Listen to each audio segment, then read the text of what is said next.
123 and 126 steering lock mechanisms.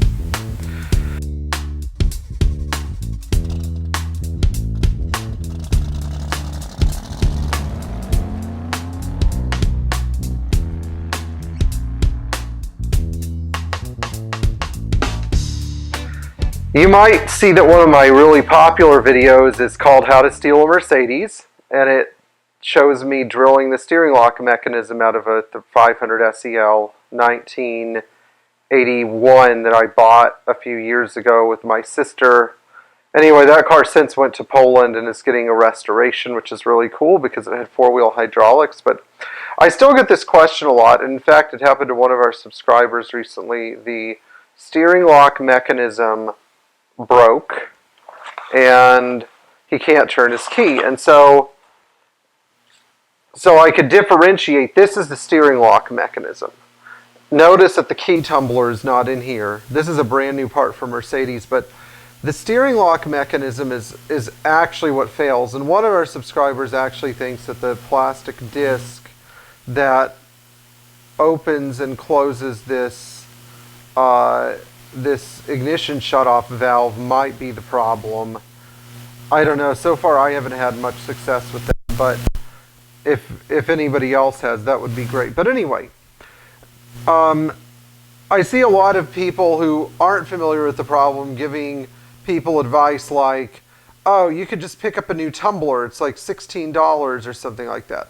Well, the tumbler is not the problem. And actually, you shouldn't drill the tumbler out.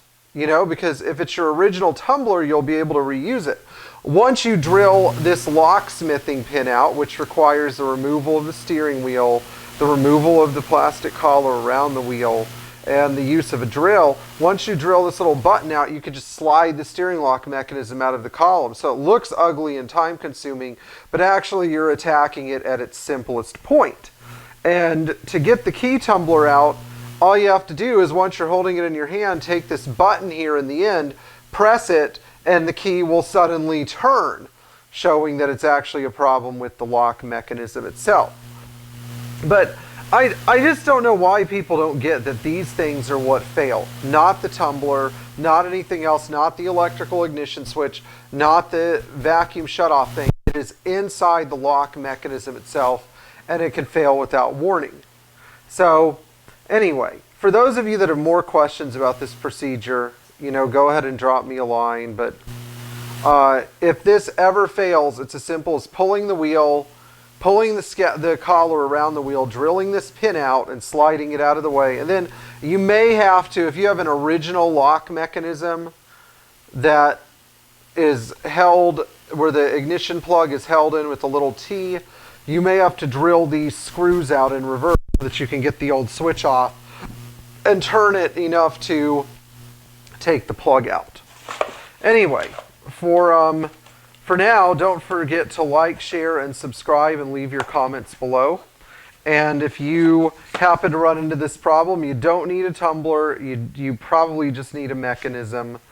So don't ruin your key tumbler, especially if it's the original one. And in fact, for the 126, you can't even get an original tumbler anymore. So, yeah.